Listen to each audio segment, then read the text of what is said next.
Hello and welcome. अगला question है हमारे पास, discuss the evidentiary value of first information report. तो हमें जो है इस क्वेश्चन में एविडेंशियरी वैल्यू बतानी है एफआईआर की। ये क्वेश्चन हमारे पास एमपीसीजे 2011, 2019, यूपीसीजे 2000 में पूछा गया है। अगेन आंसर हम स्टार्ट करेंगे इंट्रोडक्शन से। इंट्रोडक्शन में हम एफआईआर को जो है डिफाइन करेंगे। इसमें आ गया हमारे पास फर्स्ट इंफॉर्मेशन रिपोर्ट या फिर एफआईआर, ये डिफाइंड नहीं है क्रिमिनल प्रोसीजर कोड में। हाउएवर जो कॉन्सेप्ट है एफआईआर का वो मिलता है अंडर सेक्शन 154 कोड के। ये इंफॉर्मेशन है जो दी जाती है ओरल में या फिर राइटिंग में पुलिस ऑफिसर को जो इंचार्ज है पुलिस स्टेशन के, जो कमीशन है कॉग्निजेबल ऑफेंस से, उससे रिलेटेड। सेक्शन 154 ले डाउन करता है मैनर जिसमें इंफॉर्मेशन जो दी गई है कॉग्निजेबल ऑफेंस की वो रिकॉर्ड की जाती है। तो इंट्रोडक्शन जो है हम एफआईआर के क्वेश्चंस के लिए सेम रखेंगे।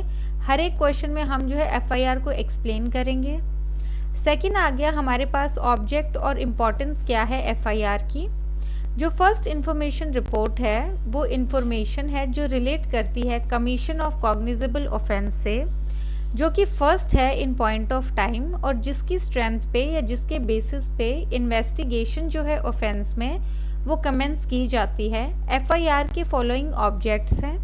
पहला आ गया हमारे पास from point of view of informant, तो इन्फॉर्मेंट के पॉइंट ऑफ व्यू से, इन्फॉर्मेंट के नज़रिए से ये सेट करता है क्रिमिनल लॉ को मोशन में।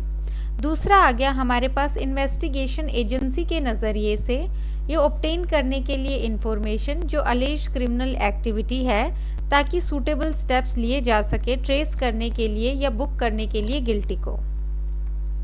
फिर आ गया हमारे पास मेन कंटेंट आंसर का, जो कि है हमारे पास evidentiary value of FIR. Although FIR जो है वो एक इम्पॉर्टेंट डॉक्यूमेंट है और ये सेट करता है क्रिमिनल लॉ को मोशन में।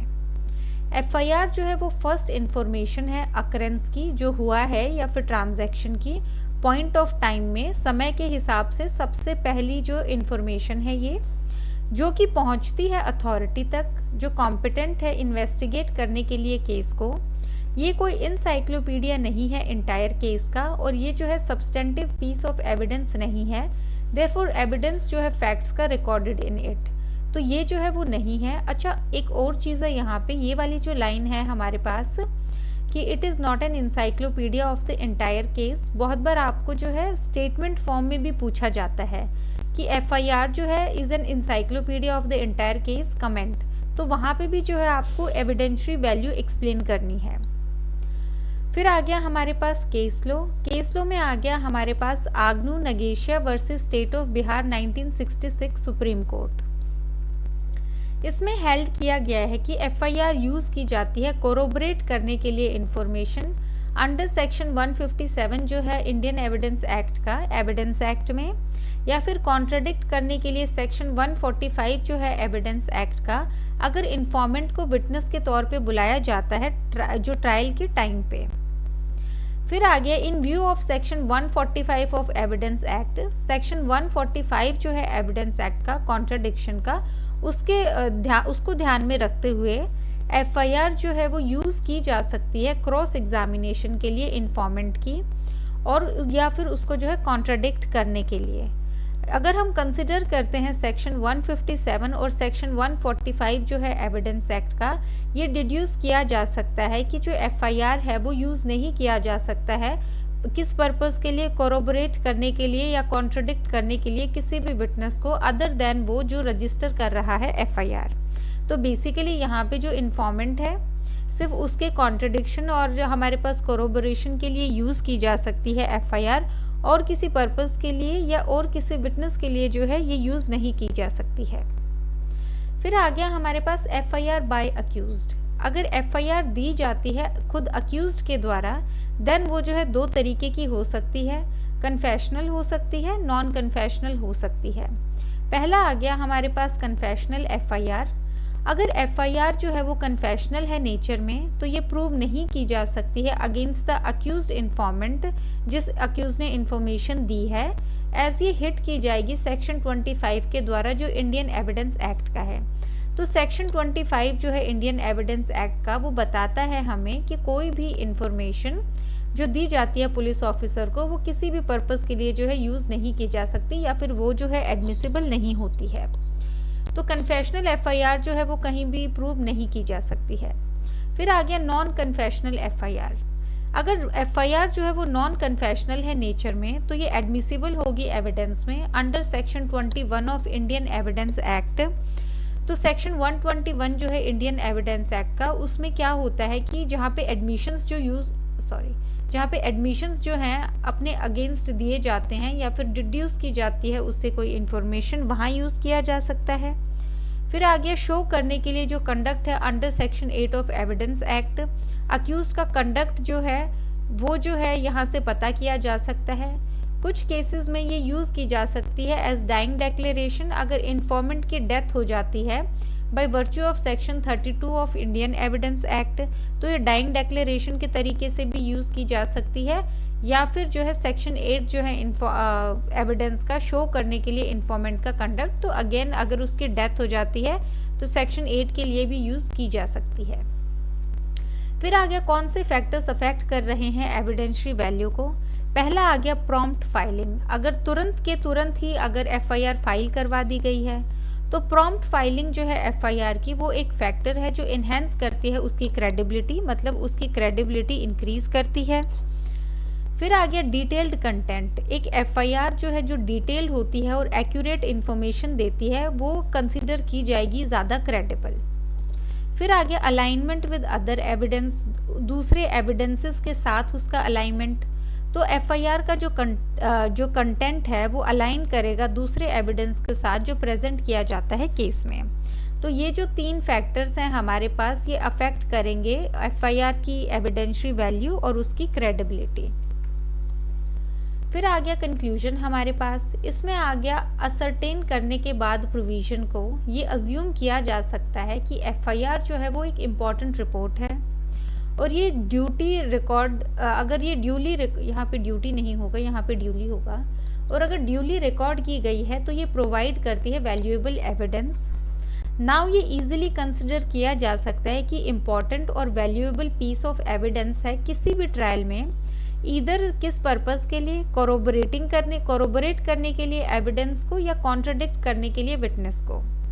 देयरफॉर ये जो है ज़रूरी हो जाता है कि ये जो रिपोर्ट को है ये रिकॉर्ड किया जाए सारे के सारे सर्कमस्टांसेस में, और ये ड्यूटी है पुलिस ऑफिसर की कि वो इनिशिएट करेंगे, शुरुआत करेंगे इन्वेस्टिगेशन की एज सुन एज जो इन्फॉर्मेशन है उनको रिसीव होती है, उनको मिलती है।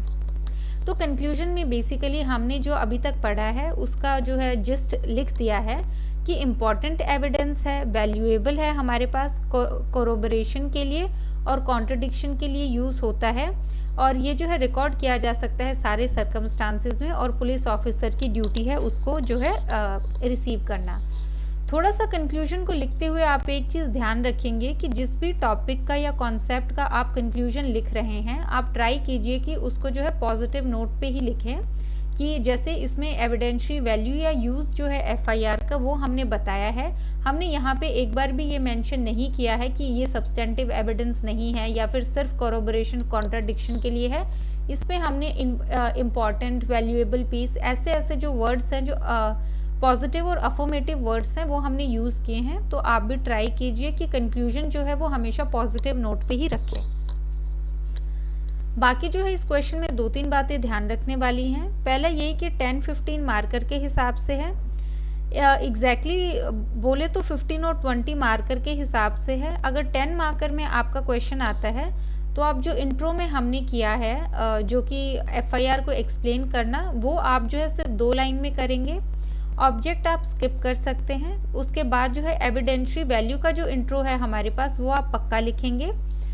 अगेन उसके बाद आग्नो नगेशिया वाला केस आप लिखेंगे, और उसके बाद अगर जो हमारे पास एफआईआर बाय अक्यूज्ड है उसको आप टेबल फॉर्म में भी एक्सप्लेन कर सकते हैं कि कन्फेशनल एफआईआर और नॉन कन्फेशनल एफआईआर होती है। कन्फेशनल जो हिट कर जाती है सेक्शन 25 से, नॉन कन्फेशनल के यूज़ होते हैं 21 में, सेक्शन 8 में, सेक्शन 32 में, और अगेन सेक्शन 8 में अगर उसकी डेथ हो जाती है।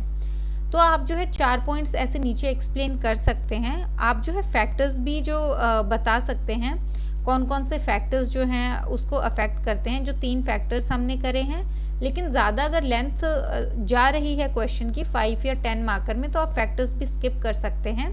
और अगेन कंक्लूजन लिखेंगे आप। कंक्लूजन भी छोटा कर सकते हैं अपनी लेंथ के हिसाब से, 2 लाइन का कर सकते हैं, लेकिन उसमें आप ज़रूर बताएंगे कि बहुत ही इम्पॉर्टेंट है, वैल्यूएबल है, कोरोबोरेशन के लिए, कॉन्ट्राडिक्शन के लिए यूज़ किया जाता है। तो यहाँ पे इतना सा जो है आप कंक्लूजन लिख सकते हैं।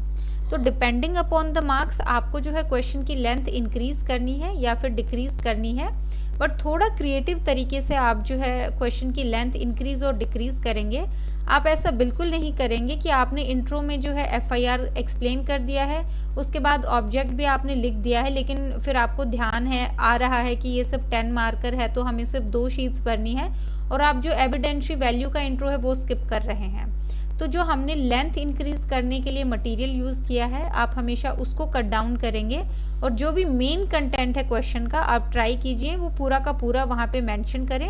चाहे आप टेबल फॉर्म में कर सकते हैं, ताकि एग्जामिनर को आइडिया हो कि आपको जो है पूरा कॉन्सेप्ट जो है वो आपका क्लियर है, और आपको जो इन्फॉर्मेशन आपको आती है वो आप प्रॉपर जो है उसको शो कर पा रहे हैं with the help of the piece of paper. तो आपको बस इतना ही लिखना है कि अपनी नॉलेज जो है आपको अच्छे से पेपर पे उतारनी है।